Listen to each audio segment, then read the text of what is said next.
Hi, I'm Jonah, and this is the Learn to Play tutorial for Dust in the Wind, a classic song by Kansas, and it has a melancholy feel to it that I think really goes well with the flute. Now I'm going to be playing this on a flute in the key of A, but probably some bass tone flutes would sound really great with this song, or even the higher tone flutes, but maybe done in kind of a real slow, a real slow way, which the high tone flutes tend to want to be a little more upbeat, but I think it could work with that. And I think of this as being probably more like a lower intermediate, and only because there's a cross fingering and you have to half hold one of the notes. So I'm going to play through the song, and then I'll go over a little introduction on how to use this tutorial, and then we'll move right into the tutorial itself.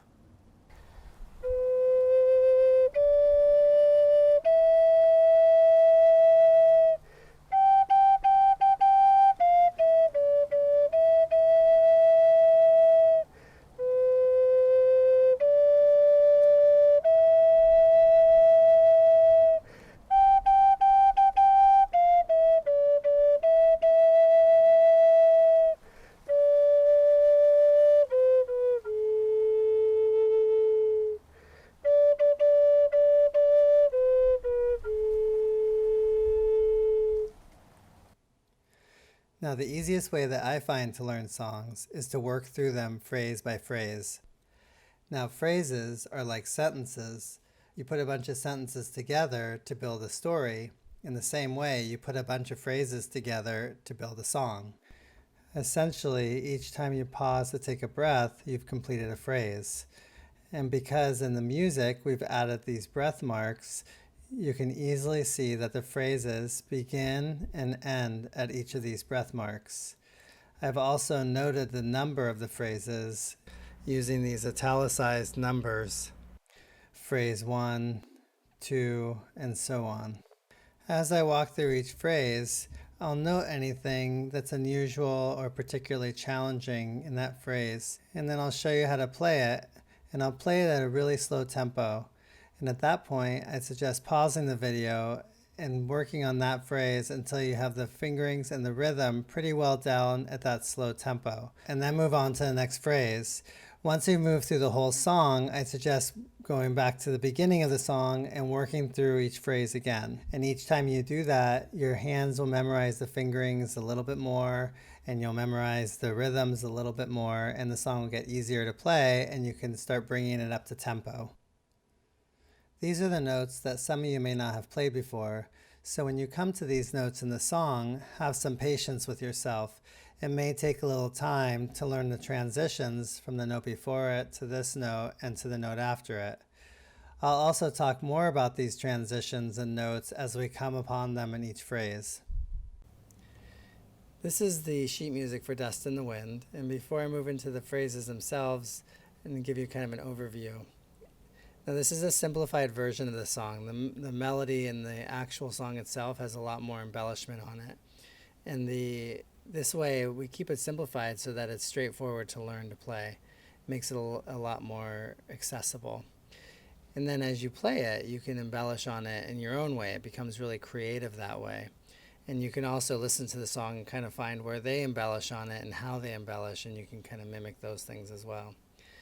Now also, this is only one go-through of the chorus and the verse, or the verse and the chorus. So in the song itself, I think it goes through the verse chorus 2 or 3 times, and then they also repeat the chorus a couple times. Towards the end, I think it gets repeated a bunch of times. So you can kind of play with this and repeat the verse and the chorus a number of times. So maybe you run through it once, and then you run through it again and repeat the chorus a number of times, and then you go back to the verses and then add your own embellishment, and then go back to the chorus.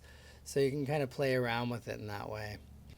And then at the end of this video here, I have a version of the song that I play on the Spirit Flute that does that, where I move through the verse and the chorus in different ways, and I repeat the chorus a couple times, and I add my own embellishments on it. So you get an idea of what I'm talking about. This is the first phrase of the song, and it's a very straightforward phrase. So I'll just go right into showing you what the fingerings look like.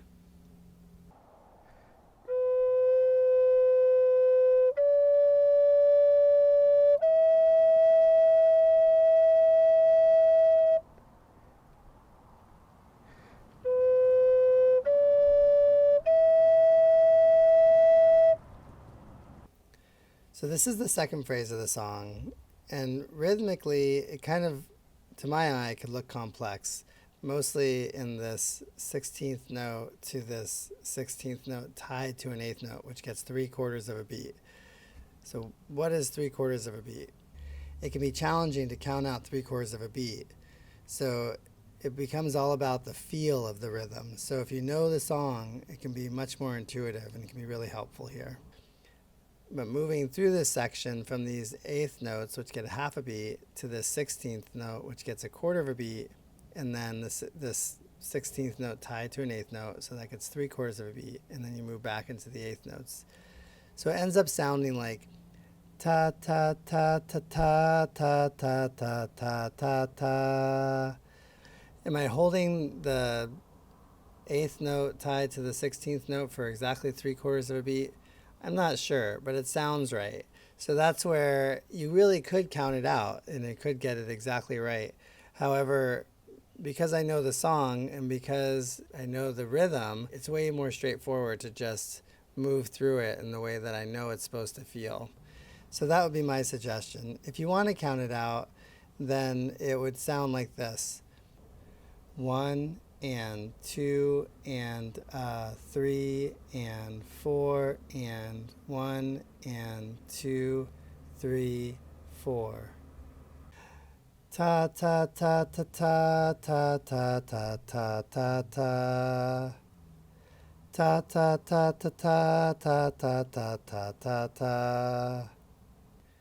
Now the fingering is pretty straightforward. There's this one cross fingering. So if you haven't played with cross fingerings much, take some time before playing through the whole phrase to actually just work the cross fingering. Teach your fingers the muscle memory. Just go back and forth between these 3 notes so that you can move through them relatively quickly.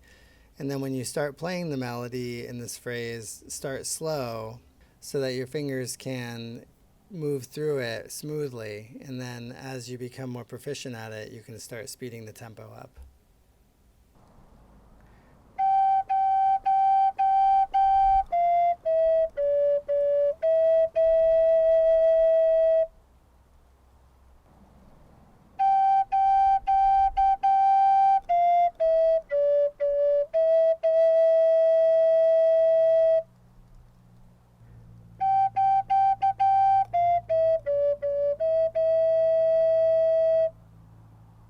Now, phrases 3 and 4, like I mentioned earlier, are exactly the same as phrases 1 and 2. So I'm just going to show you the fingerings again.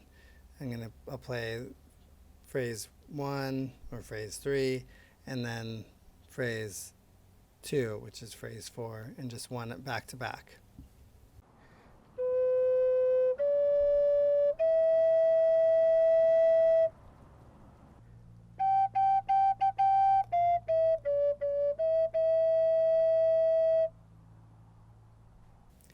This is phrase 5, and the rhythm here is pretty straightforward.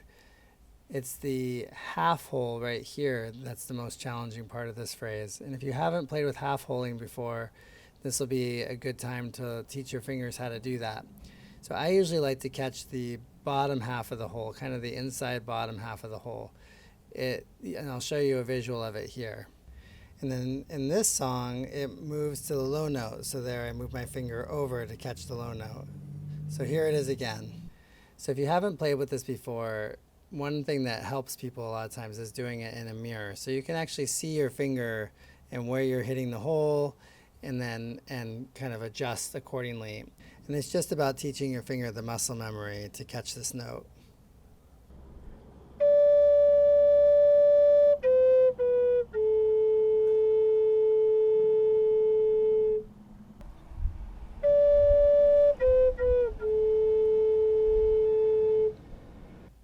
The This is phrase 6, and the rhythm here can look somewhat intimidating. But again, I think if you know the song, it's really best to go off of when hearing the song in your head. Da da da da da da da da. All we are is dust in the wind. So you can get the rhythm that way.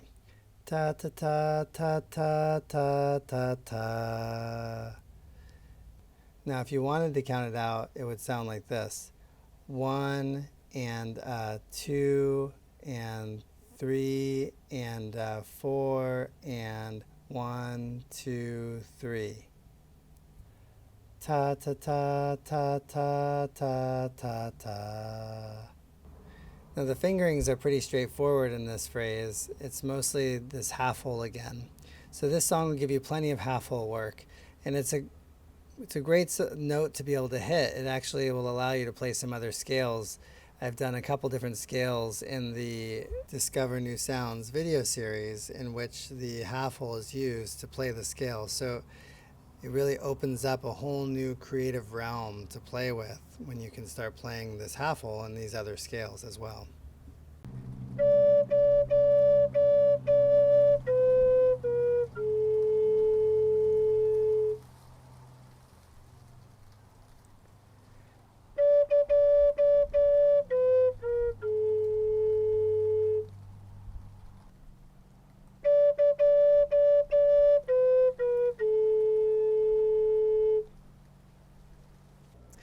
So here's a version on the Spirit Flute in the key of D, and this is a more extended version. I'm just kind of taking different parts of this, of the sheet music, and I'm repeating it, and then I'm adding some slides, some slurs into it, and I repeat the last line twice at the end. You know, it's a pretty straightforward song, so there's a lot here to work with. There's a lot to play with, like you adding slurs in and adding, you know, little extra embellishments into this as you learn it more and more, and as you just keep playing it around and around, I think you'll naturally notice, oh, here's where I can try this, or what if I slide from this note, or what if I add a little bit here.